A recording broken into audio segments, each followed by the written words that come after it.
A couple more quick announcements. First of all, in case you don't know, St. Louis Sci-Fi and Fantasy Short Film Contest is going on. So, few restrictions.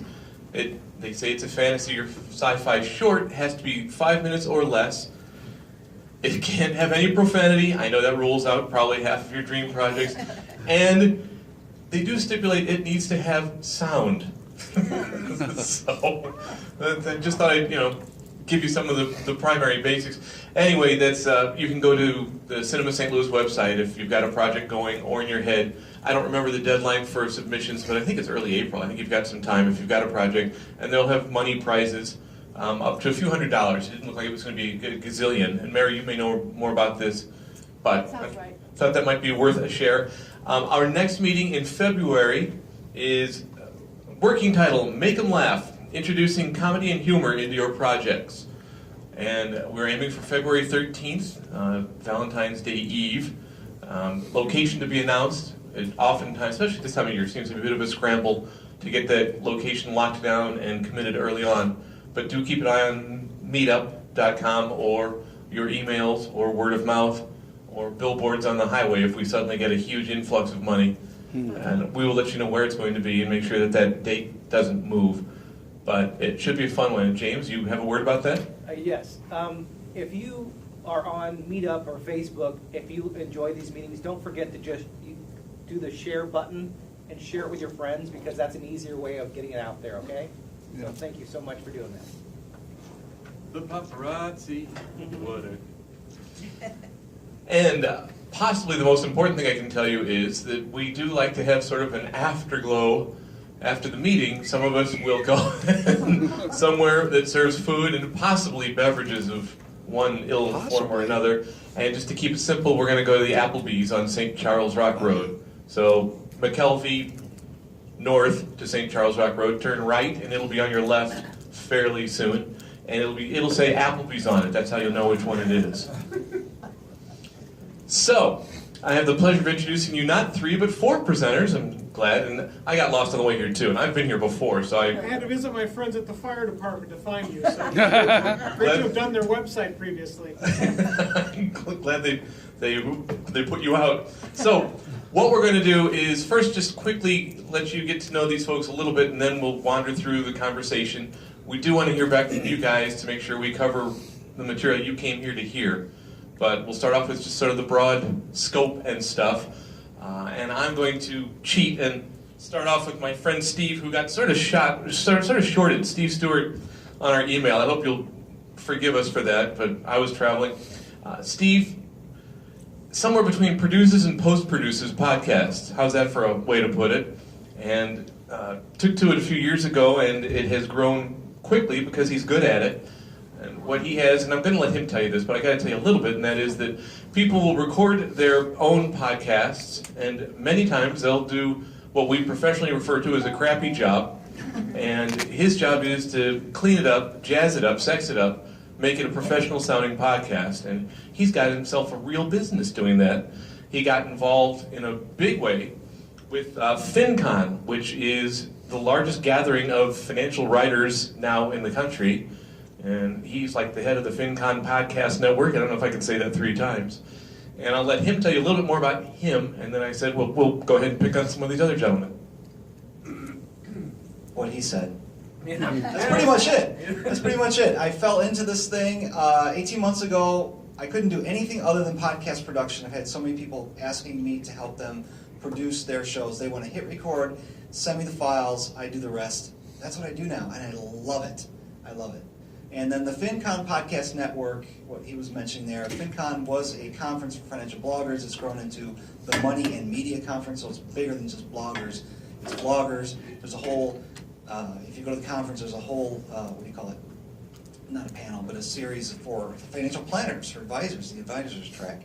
So it's grown into this huge conference, and inside of that group, I became known as a blogger who had a podcast, and that's kind of where I live. So financial podcast is my niche, and that's where that's what I do for a living. And I live here in St. Louis, right across the river in St. Peter's. So, and you got a great place here. Thank you. Thank you, sir. Bouncing around, Mike, I'm going to give you a chance to settle in. So let me go bother Paul Hyren, and I think you had a longer write-up, and rather than be quite as redundant, I'll ask you to tell these nice folks who you are and what you do.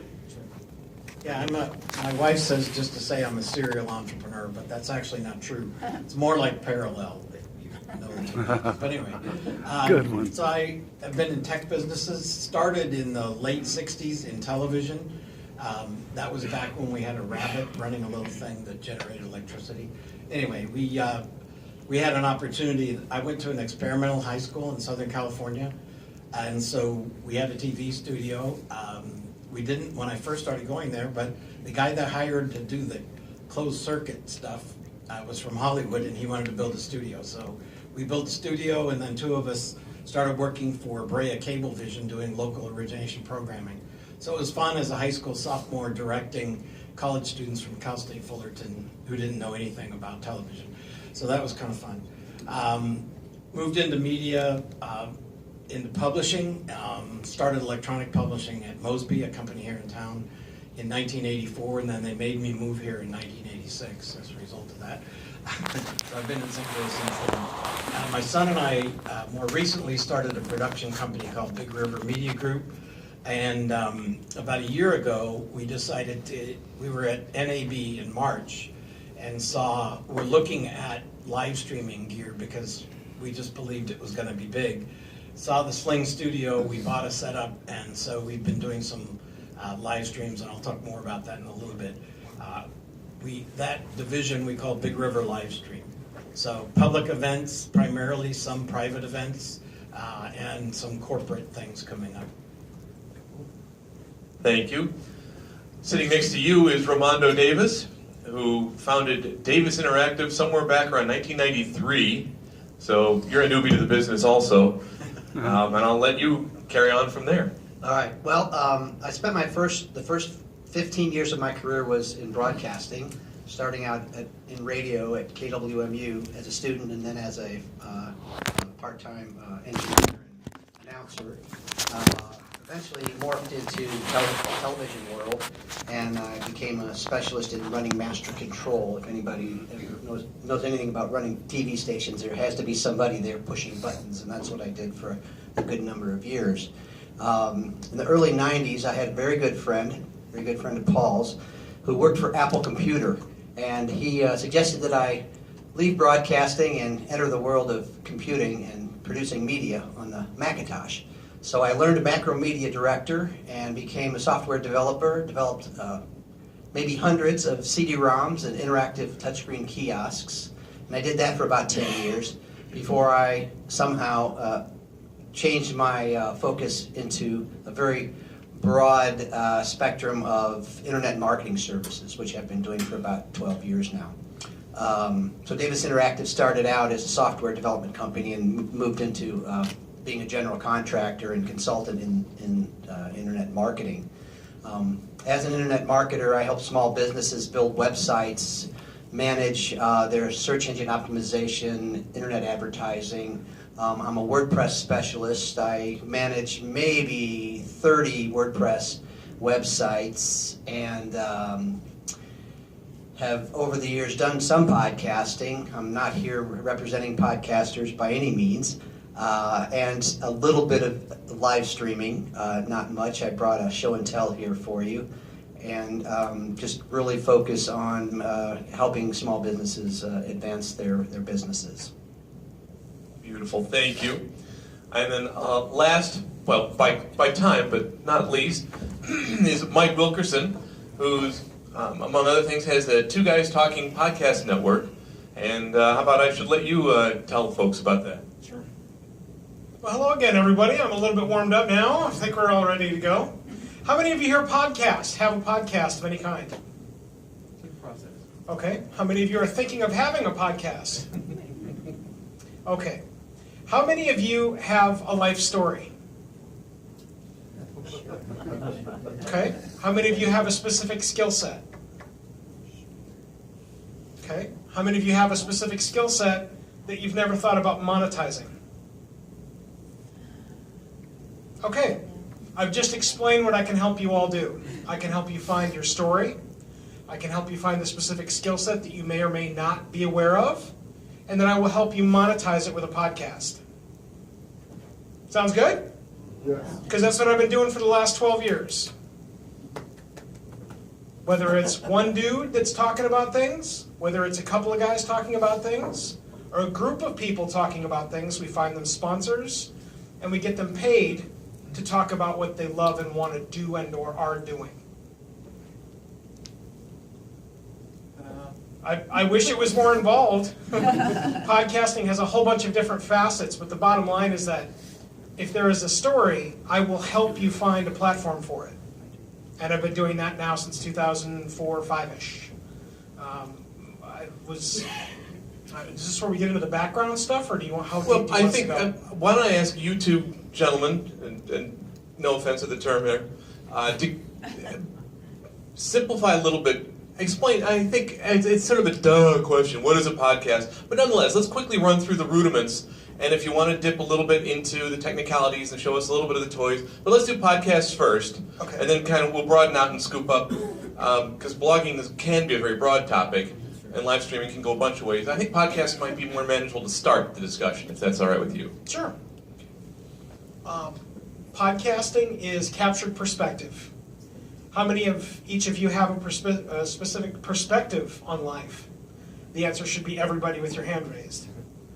And that's the whole gist, isn't it? It's what you can bring to someone else that they don't have or haven't yet learned about.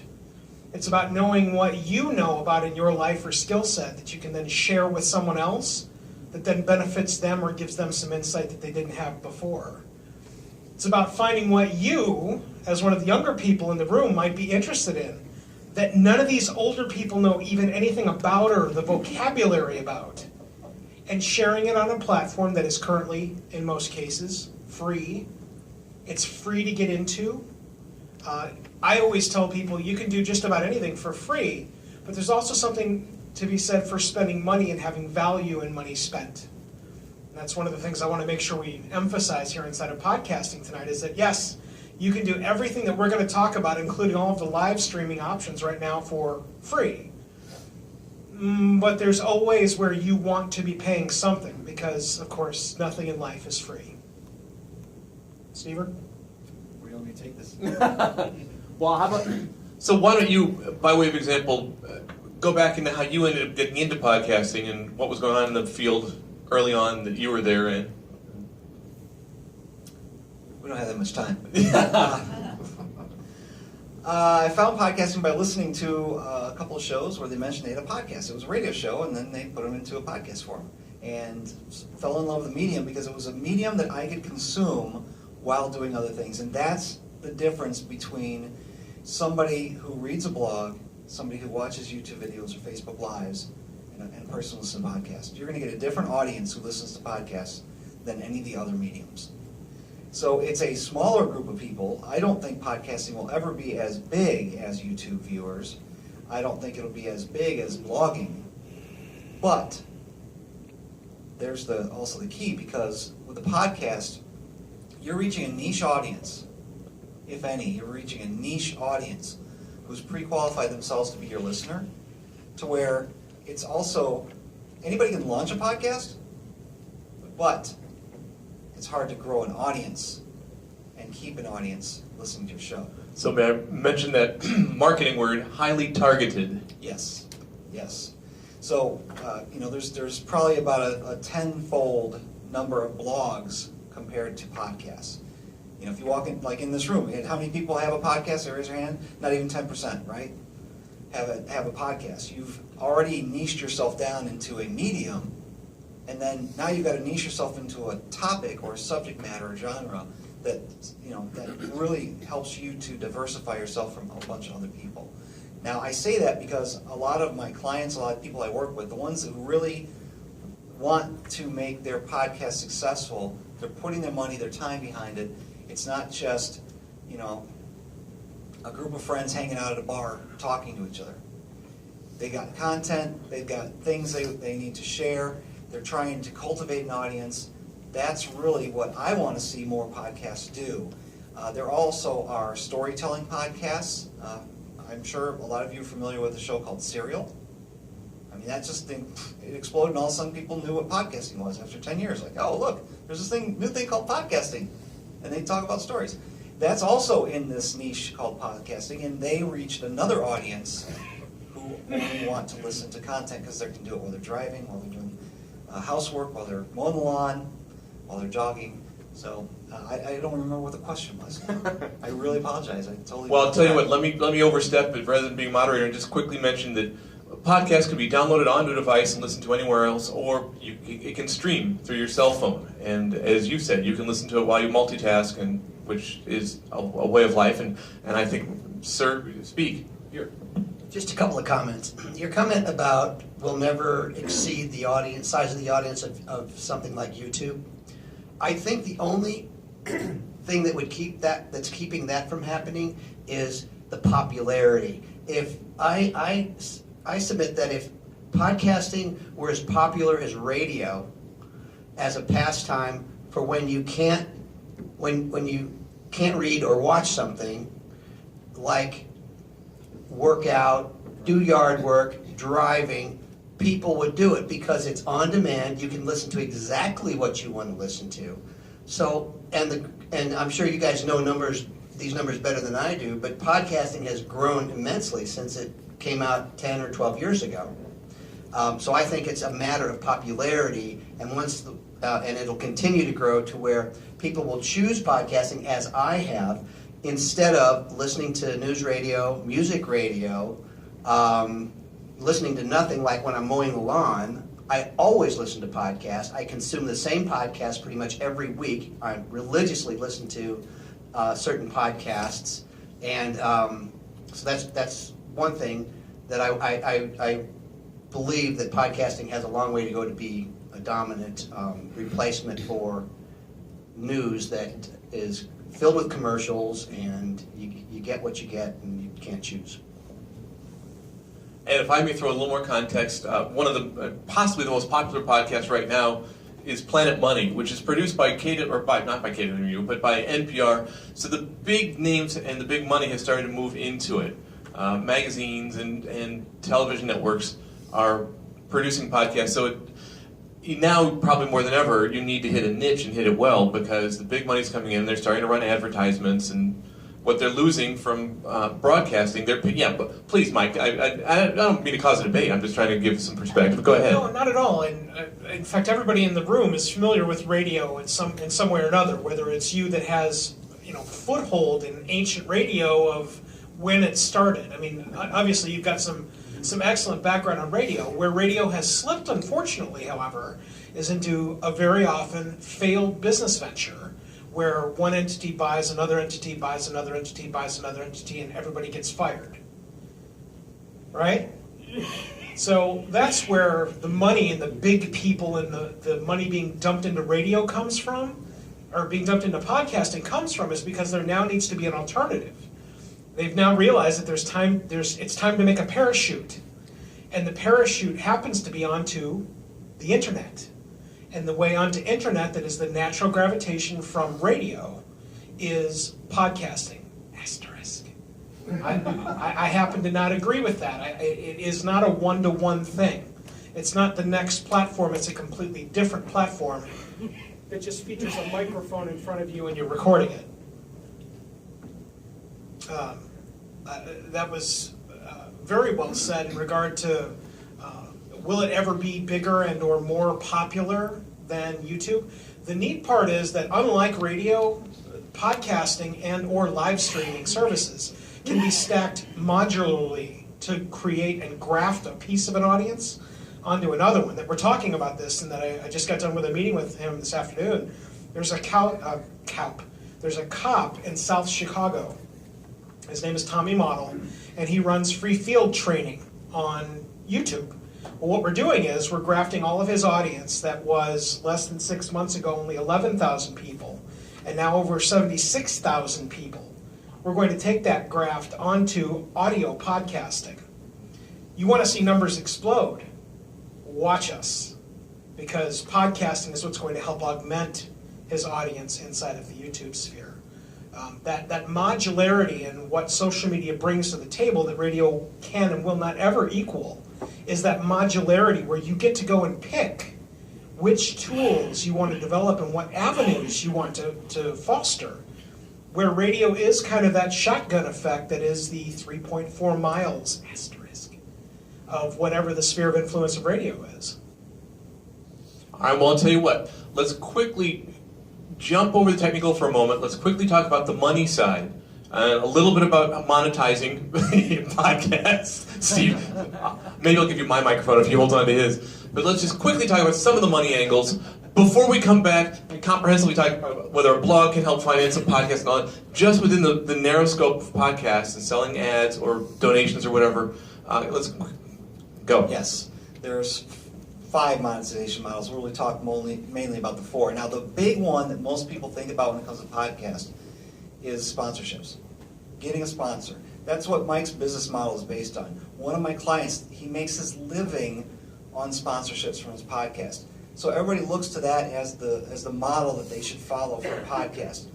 I disagree for a majority of the people because if you're going to do that, you need to focus all of your time and energy on that. Where most people are creating a podcast as a marketing arm, a piece of their marketing to reach a new audience.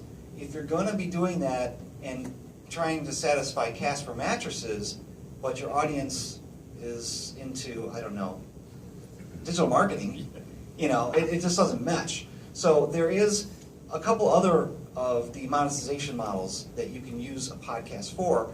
My favorite one is to promote your products and services.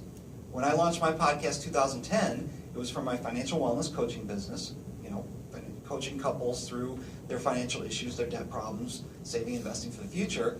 My podcast was my greeting card to let them know who I was, what I was about, get them to be familiar with me, pre-qualify themselves as my client without me ever knowing they existed.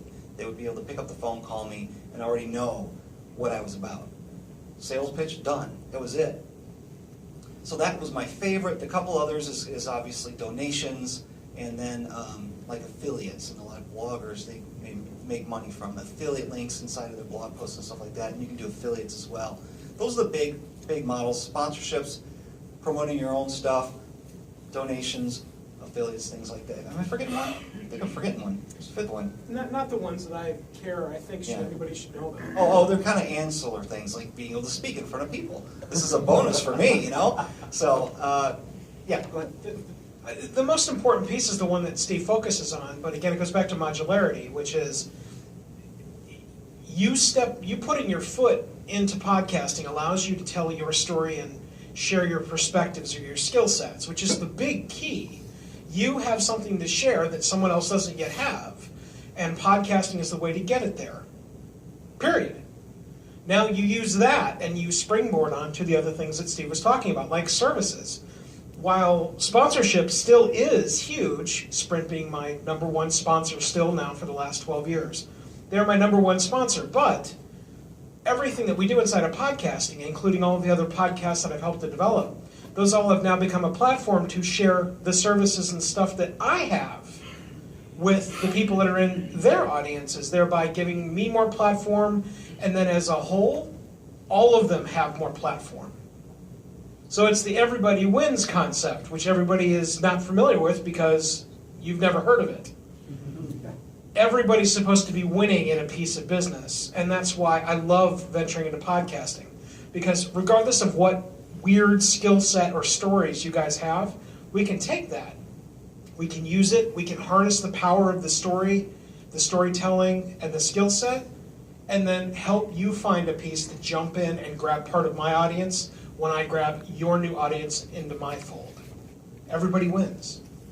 Now you take the monetization stuffs and it all kind of folds in on itself. The affiliates that Steve's talking about, there's a benefit and a loss on it. One that you might think in regard to affiliate sponsorships is where you go and you get your Amazon link. So let's say, how many of you have thought about reviewing tech, whether it's in a blog or none of you? Nobody's interested in tech. Glad we're at the podcasting. Awesome. Oh, okay. I'm sorry, I didn't see you. So let's say he wants to get affiliate sponsorships relationships going on with things you can buy on Amazon. Well, we in Missouri don't benefit from that because, thank you Amazon, we don't get any benefit from that inside of Missouri. But you can work with Amazon to then get a kickback for everything that someone comes to your website, they click on a link, they go to the thing, they buy the thing, and you get a kickback. That's one way to do it. Another one, how many of you have heard of a company called LifeLock? LifeLock? Anybody? Bueller? Yeah. Okay. It's a huge company. They spend lots and lots of money, and they offer what is called an affiliate marketing agreement. What that is you essentially tell people about LifeLock inside of your podcast.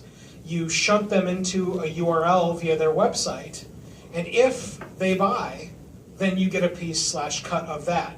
I'm not a big fan of those because you're essentially giving away your audience for nothing. When you can prove a niche audience, the other value, especially in comparison to radio, is that downloads are not accidental people listening to a radio program. They are people that have either listened to all or a portion of the program. That's a real listen. That's somebody that actually gave an ear to what you're talking about and not a number made up inside of radio space.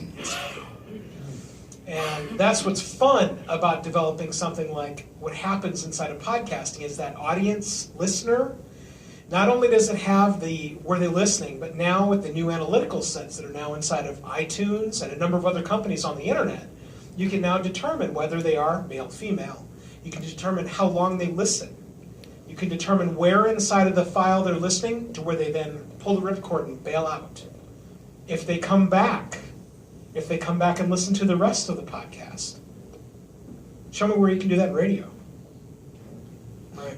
Did you want us to take questions now? I was going to say, why don't we go ahead and pick up a couple of these questions? Great. Miss? Hi, I'd like to know, in your opinion, if podcasts should be free for the listener or not.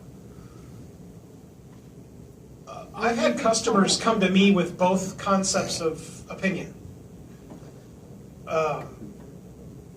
The neat part is that the instant you start charging, especially when iTunes was the primary model for podcasting, the instant that you start charging is when you'll see numbers decline drastically to the point of if 100% was whatever your audience was, you get down to below a 1% mark. And it's just simply because if there are so many people, let's use Steve's sample as the sample, as a financial, what was the title that you had? It was a financial wellness. Financial wellness coaching business.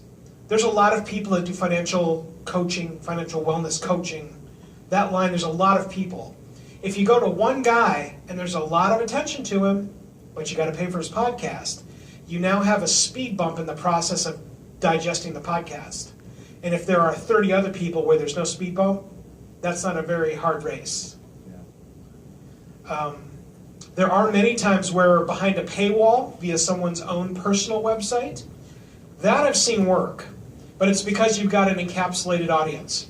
If you're throwing out the fishing reel and you're reeling in people and it's your own stuff and you're getting them because you're reeling them in already, and to get the golden ticket, they got to pay something, well, now you got them. Because there aren't 30 other options that they can instantly go and get because they're at iTunes.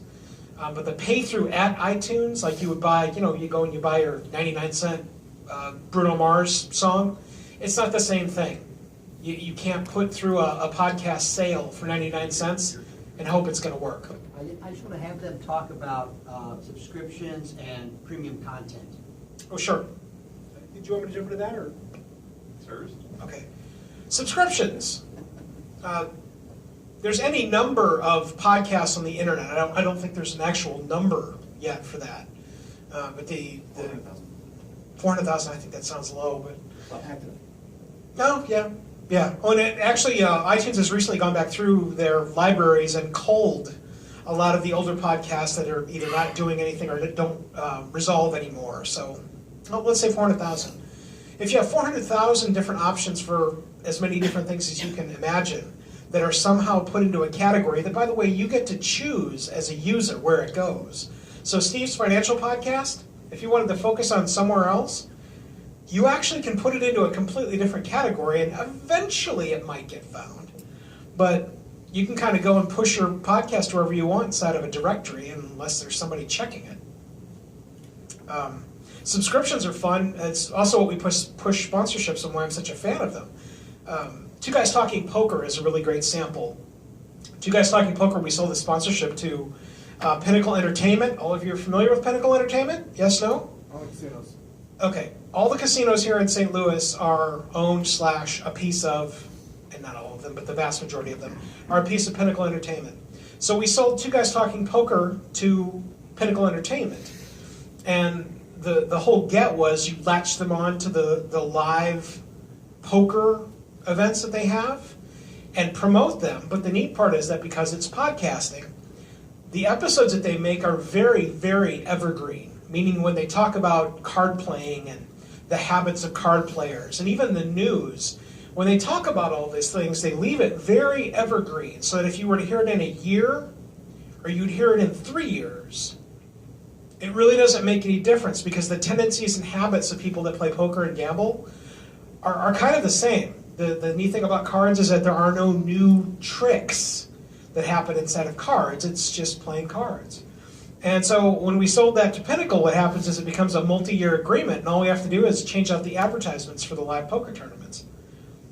And that's the value, is that they had 30, 40 different episodes that they didn't ever have to go back and touch or do anything with, except have us cycle out the advertisements for the new poker tournaments that were coming.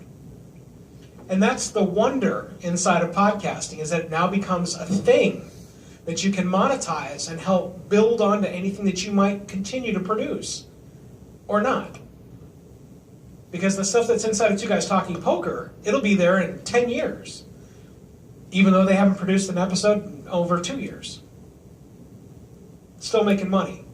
That's also where it beats radio 10 days of the week, because it's impossible. All right, let's jump to the other question. A couple of points. One, I'd like to kind of find out, this is more into the weeds. Is there any sort of program that you use or that you know of that can take the podcast, once you've actually produced the whole thing, to push it out to various platforms, be it iTunes and Stitcher and anything, etc.? Also, what sort of methods do you know of to actually have people find your podcast once they're actually on the delivery platforms that actually exist? I guess it depends on what your whole podcast is for. If it's to attract more either listeners or customers, then you might not try to put money into it to try to get people to come out. But what sort of methods are out there to try to get your podcast seen once it exists out in either the iTunes or Stitcher or whatever? All right, so the first question was, is there a platform for which then you can push your show out to other destinations, is what I call it. There are services that will, let's start with this. How many of you guys have a blog? Okay, how many of you guys have a way for people to subscribe to your blog? Or have you ever used something like Feedly, or if you remember Google Reader? What you were doing to get that blog to regularly appear every time they did an update on your Feedly account or whatever is an RSS feed. And the RSS feed is the lifeblood of a podcast. You can upload an MP3 file and put it on your website. Nobody can really subscribe to that. That's not really a podcast. It's just an audio feature that you're offering. But when you create an RSS feed, and there are platforms for that, there's services, you can do your own, Mike's got a server. He buys a server and he throws all the, he's got 53 different shows over the years on this server. But there's things called media hosts. Just like YouTube's a video host that you don't pay for, but you want a media host. So there's Libsyn, there's Blueberry, there's Spreaker, there's Podbean, there's a few others. The big four I just mentioned though, that you can upload your file to. It'll give you this information that you need to then put into either your website, so you can play it on your website, or it's in your RSS feed now, so that all you got to do is say, hey, iTunes, this is my RSS feed. Stitcher, this is my RSS feed. Google Play, this is my RSS feed. TuneIn, this is my RSS feed. Once they approve your RSS feed, your hands off. You don't have to do anything else. Every time you release an episode, it populates your RSS feed just like a brand new blog post. And then anybody who is looking at your listing in iTunes or has been subscribed to your podcast through any of those things will get the newest episode.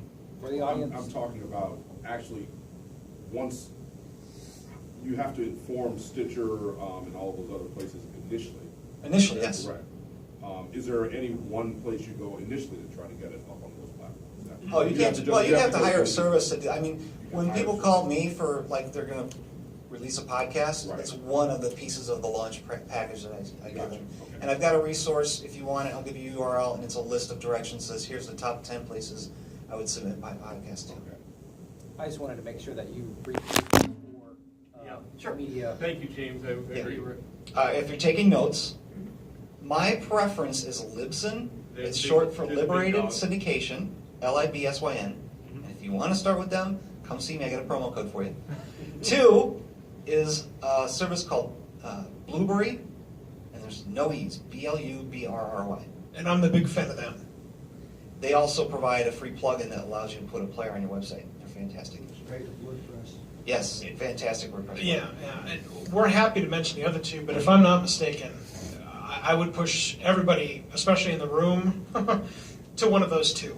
But I don't want to leave one out, Sure, go ahead. because Spreaker has some great live broadcasting features that then also turn into a podcast.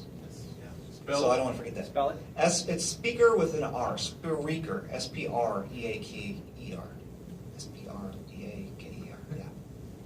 Spreaker. And then Podbean is the other one, but What I really like about Spreaker too is that they make acquisitions that are really strange, but it's a good kind of strange. You know, like the secret sauce at a restaurant. You're like, I'm not entirely sure what I just ate, but damn, it's good. That's what Spreaker brings to the table in regard to the service set. now we should answer the second part of the question, which is marketing. How do you get an audience, is what you're saying. Mike? Yeah. And you guys might be able to finally jump in and say something. all of our big podcasts started inside of entertainment podcasting. So when I started as a podcaster, it was completely accidental in that I ran the official fan forum for 24. Do you guys remember the show on Fox called 24? Okay, well, I was the official forum runner for the actual fandom forum for 24 via LA and the press. And so it was fun because I had 5,000 or 6,000 people that would come and talk about Jack Bauer and explosions and characters and whatever the hell else that we were talking about. And so one day I took the bullet point outline to my 9-to-5 workplace, and a coworker and I just sat there and we chatted for about 45 minutes in our cube about my outline that I was going to release to the people to begin dialoguing about. Okay, well, there's your first two guys talking show. I.e., it was him and I talking about this stuff that usually is just something people read and then interact with on a forum. And about a month went by where I would bring it in before I put it through the forum. And I said, look, at lunchtime, let's go. And he said, where are we going? We're going to go to my house. We're going to put on a couple of gaming headsets. We're just going to record the conversation. I have no idea what we're going to do with it, but we're going to record it. Well, that was a month and a half before iTunes hit the street. And so when iTunes hit the street, iTunes was your ability to go and make your own program, to have your own radio show without there being an idiot producer or a series of directors that said, no, I don't think we're going to do that. And so that's what that was. It was infinite freedom, where it would allow you to take one little thing and then shotgun blast it to all these people. So to get kind of where we're going with your question in regard to marketing, there was the built-in audience of people that we already had because there was a television show. So what you need to do now is you need to find, did you say you had a podcast or I'm you're working with HEC, and I have some other clients that I work with as well to try to get their podcast, to get it out, to get it on the platform. The tech aspect of actually producing it isn't my question, which might be one for many people in this room, so I don't want to dominate it. But Sure. once it exists, are there different either advertising platforms or forums or news groups or what have you can get to try to get the fact that you exist, I'm here? Is there a method you have to be able to push this out? Well, yeah. The neat thing about what's happened with the Facebook explosion in just the last couple of years, while Facebook's been around since end of 2006, is that you can now dig down into so deep a niche that it is hard to be believed. Going and finding the people that are going to be interested in whatever your podcast is about is not difficult. It's going to take some time. But with the search engine searching value you have now, with the advent of the so many deep group niches you have inside of Facebook, if you can't find a series of even a couple of hundred people that are interested in something that you're trying to produce inside of just those two things, you might want to just consider doing a different podcast. It's crazy. Steve's most recent advent is a podcast editor group. And I know when Steve started the podcast editor group, I know he was thinking, what am I going to get, like 100 people? Let's do it. What the hell? Puts on the power. No problem. He's now at 1,800 members in that Facebook. 1,800 members in less than a year. For podcast editing. Okay? So, I don't want to make it sound easy, because it's not. We absolutely benefit from anything we do inside of television, because there are niche groups and feature films, because there are niche groups dedicated towards those things. I also won't tell you that doing things inside of entertainment is easier, but it's definitively easier because of the voracious nature of a fan. We can put out a fan podcast about anything that we're doing inside of Entertainment Review, and if it was 3 hours, every fan would listen to 3 hours of it without even blinking. That's not something that you usually have inside of podcasting. Everybody wants to keep it at about an hour, maybe less. In Steve's case, he's got a lot of podcasts that are 20 minutes, 23 minutes, 27 minutes, depending on the commercial inserts. So that's really one of the big questions. How long does your podcast need to be? Well, how long do you want to dedicate to it? Because if you had a 5-hour podcast, I wouldn't want to edit it. But you could do a 5-hour podcast and people are going to listen. There are several podcasts on the internet that only come out with an episode that is epic length. There's a history one that all of you should become really familiar with. And I've forgotten the name of it. Thanks. Hardcore History. And I only heard this guy for the first time on the Joe Rogan podcast, another podcast that I strongly recommend. I've never heard the Hardcore History podcast on its own before, mostly because it's so damn long. Well, this is why we have speed controls now in the podcast software. Yeah. Listen at double speed. Yeah. The gist, though, is that guy doesn't produce a podcast more than 2-3 times a year. And he has millions of people that download his podcast. So that gets back to the other big question of how often do you need to publish? Yeah. History. Yeah. So another discovery platform is LinkedIn. It sounds odd, but they've now added video on LinkedIn. But groups on LinkedIn have really taken off to the extent that they killed the groups app because they wanted to be a mainstream part of LinkedIn. So as an example, one of the startups I'm involved with is an AI-based startup. And I encouraged the founder to build his network because he had about 600 contacts on LinkedIn and I had almost 8,000. Now he has 30,000. But he systematically started searching out people on LinkedIn that are in machine learning or artificial intelligence. So then I encouraged him that we start a group. So about 3 months ago, he started a group called Applied AI Mastermind. And it went from the 3 of us who started it, it's now over 2,500 people in the group, and we're actually creating a global network because groups in LinkedIn don't really let you interact privately or work on projects, called the Global AI Network, and we're going to be producing a weekly live stream that's going to be AI news, so Applied AI Times it's called. So it'll be a video live stream that'll also be archived as a podcast. So it'll be all the news for the week around artificial intelligence. And people don't know, but St. Louis is a hotbed for machine learning and artificial intelligence. Matter of fact, one of the more popular video series on YouTube is called Twiml, This Week in Machine Learning. And a guy from right here in St. Louis is the host of that show. So think of LinkedIn, too. If you have something that's not quite as hobby or people kind of oriented, but more business oriented, LinkedIn can be an amazing platform. If I could just put a bow on this topic, then how do you find a bigger audience? It's the same thing you would do if you're trying to create a meetup group. You want to find the people who are interested in your thing, but you really want to go where they are. So, a couple things, suggestions. Obviously, you can do Facebook ads and target things like that. That's good. Is that effective? Maybe. A lot of social marketing, Twitter, Facebook, Snapchat, find the people who are interested in that thing, try to follow them, interact with them. But a big thing is to be a guest on other people's shows. Like with blogging, a lot of bloggers got a bigger audience or readership to their blog by guest posting on other people's blogs. The difference with blogging and podcasting is Google indexes text, so blogging is fantastic for that. With podcasts, it's, share of or whatever they call it. So it's a different animal, but the same kind of concepts apply. Find out where your listener lives, and that's where you want to try and expose, be exposed to them. Yes. Well, that's almost another point. How do you do individual platforms where you actually push out your podcast? Do they track your listeners? Like, can you get the analytics from iTunes? Can you get them from Stitcher? Do you have to apply, or do you have to pay extra for those? With Libsyn, with Blueberry, I believe Spreaker and Podbean also have their own statistics.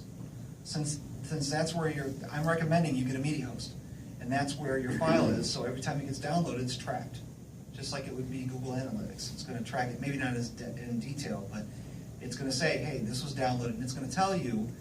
Now you may have to pay a little higher price to get the better stats, but you could get down to where you find out, hey, how many people were listening on an Apple mobile device. You can know that. How many people were listening through Stitcher? How many people were listening on an Android? You can find that. You can find out geographic areas. Comedians love to know what areas of the country their podcasts are being listened to, because if they're going to go on a tour, hey, let's hit Cleveland 3 times because we got a lot of listeners out there.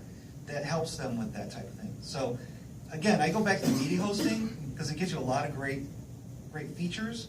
It's a one-stop place for a lot of the stuff that you're looking for. And I think I don't know what level people are with podcasting here, because I don't think you guys are giving kind of an overview of what it is, what's involved. No, As you record the audio. We're going to get to that. I'm antsy to get to that, but let me hear from Armando for a moment, and then we're going to go there. Yeah, so all these suggestions about building your audience are good suggestions, but also don't forget old-fashioned marketing and search engine optimization. Doesn't hurt to have a website, the host to have your podcast on, accompanied by a text description of what that podcast is about with keyword-rich titles and subtitles. So SEO is a very smart way to build an audience. But Website's a must.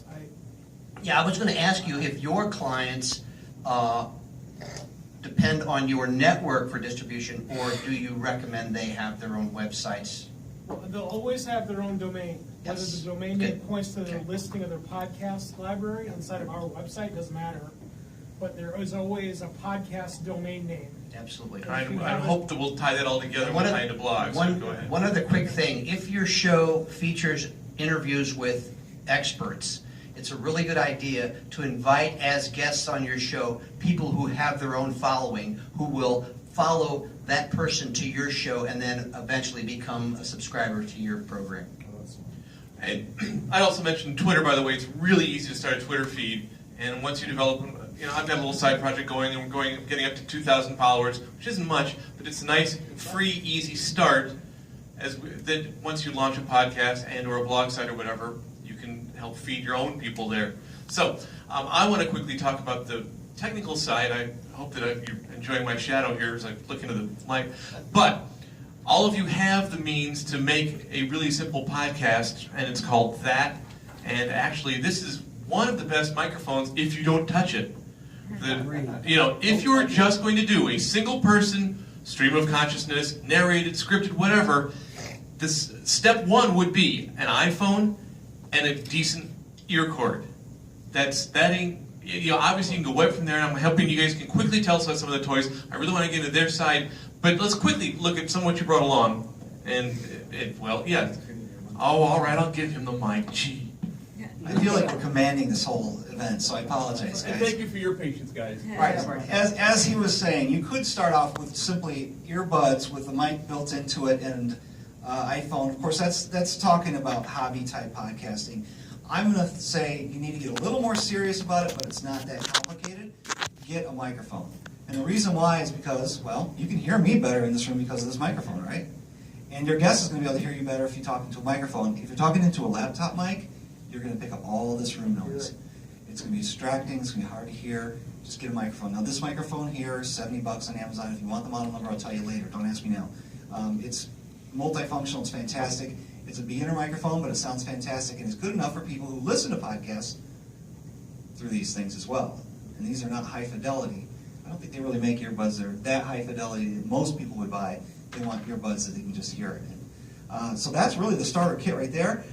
For years, this was my microphone with my MacBook, USB, straight in, recorded with a software package called Audacity, which is free. It's been free since 2000 when it came out. And I edited it with it, I produced it, I uploaded it. It was that easy. And I will mention, Steve has lots of info about Audacity. It's a free program, very powerful. A lot of people use it to master podcasts. Did you have a question? I'm sorry. No, I was just saying, agreeing with you about Audacity. I have it on my Mac. Absolutely. And there's a lot of different programs you can use for editing audio. I recommend not using GarageBand though. Okay. Don't use Although they GarageBand. had a podcast feature on it. Yeah. Don't use Pod. Don't. It's just for editing. I can tell you, you don't want it for editing. It's great for recording. It's great for putting things together. But as far as editing, no. There's of course you can get bigger into the gear. I don't want to get into this too much. But you asked, so I kind of have to go into it. Let's say you got two people in the same room. Obviously, you got to capture that audio. Probably the best thing to do then is get what's called a mixer. Think of each microphone as a stream or a river. How do you get those two to go join together into one recording? And that would be to get a mixer. This is a very simple one. I don't recommend it, but it's something that I've had for a while. Basically, you can plug two mixers into it. Those two streams go into it, and it comes out as one Mississippi River into whatever device you're capturing. I have a quick suggestion. Yeah. Using a mixer, I would pan discreetly left and Yeah. right and record your two Separate audio tracks tracks. separately and then mix it to mono in the editing process. That gives you the ability to balance your levels in post. Yeah, we're really getting technical if we want to go there. The reason why he would like to have the voices split into different channels is because in editing you can then silence somebody over here if they're coughing while this person's speaking. When you're recording Skype interviews or you're using services like Zoom, if you can get it to where the guest is in one channel and you're in the other, when your dog barks while they're talking, you get to silence it, the listener never knows. That's an editing feature, so we won't go any further than that. That's really, I don't want to get any further into the gear because you can go into, Mike's got this board that's bigger than this table, and I don't want to go there because that just makes me I can cringe. quickly tell them about digital recorders.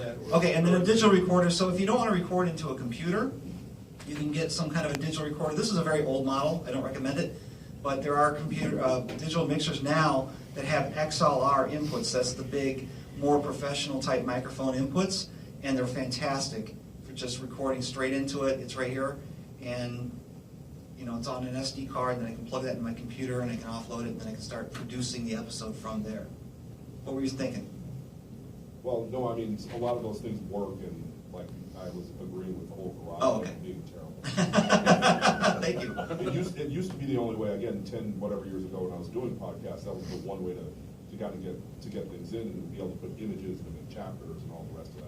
Oh, images and chapters. Okay, well, yeah, you don't see too many podcasts doing that anymore because most podcatchers don't feature a change in image. It's just one static Really? image. So is that a thing now that you can't bounce through in chapters, like if you wanted to? You can, and I think it might come back someday, but right now, the majority of tech, it's just straight play it. Nobody's really watching this while they're listening anyway, because often you can change the slide. Now, it's really good for music podcasts, though, because like DJs who will play music, they'll put the song artwork on there while the song's playing. That's fantastic. Just like, a DJ would announce a song before or after the song played. Well, now I can just look at it and say, okay, this is the song by, DJ Kiko or whatever. All right. And we should mention there are video podcasts also. It's not just audio, but how long you want the meeting to go. So, speaking of pictures, gentlemen, you got a microphone. Well, I'll go ahead, Ramon. I just want to piggyback on your comment about video podcasts. If you're compelled to do a video podcast, publish an audio-only version of it. Yes. Why not? Well, I mean, and some of that goes